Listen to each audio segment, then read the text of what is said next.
to the channel? And just get out there and start working and hustling, you know, start car hauling. That's part of being self-employed. Sometimes you got a plan, sometimes you don't. You go out there, start hauling, do 2 cars, end up doing 4 or 5 cars at the end of the day. You got to find a 5th wheel. Okay, they got different 5th wheel. This one is the. Why it sounds like that? Oh, you know why it sounds like that? Those are snow tires. Yeah, he's got to put some different tires on it, street tires. So this is the Holland 5th wheel. It came off of a 2011 Kenworth. Paid $350. They have like over 50 5th wheel to choose from what's that place called right there on Wilson Way in Stockton? Heavy truck parts, LGK. Yeah.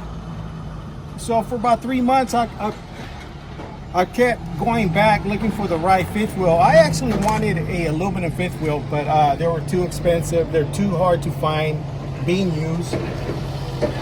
I was running a Reese, 30K Reese.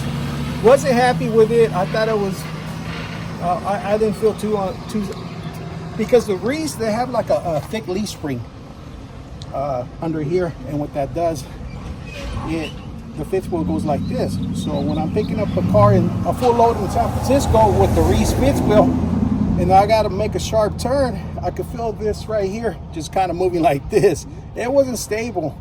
So I ended up finding this a month later, took the Reese off, and this one's pretty narrow. I mean, it's your average 5th wheel. If you can see my hand over here,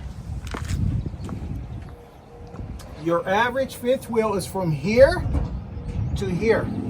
Okay, this one I found it was narrow.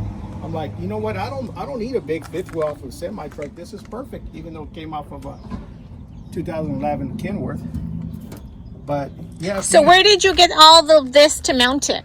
All this right here, you just kind of start, you got to figure out how you're going to mount this on the chassis on a 55 Dodge. So my compadre Rich, he's a main mechanic for Tracy. What is that place called? Tracy Disposal, I don't know. Yes.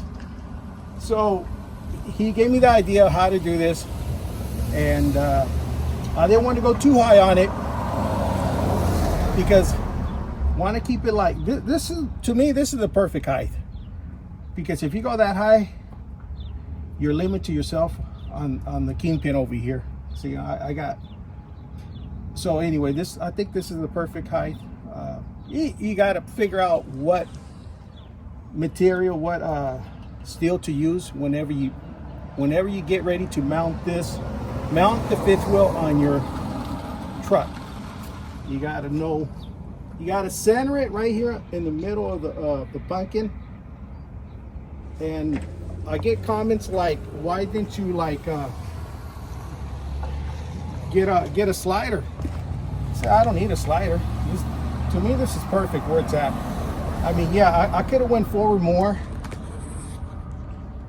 and that'll pick up some of the weight from the steer. But I think this is where I want it at. That's my preference. So you took it to the welder, and how did they install it? Forklift? No. Yeah, it's pretty heavy. So you don't have a forklift, you get a couple guys to mount it. But yeah, you do need a forklift. If not, get a couple guys to do it. And then what about this plate? Did it come with this plate? No. This steel plate right here, we found it from the boneyard.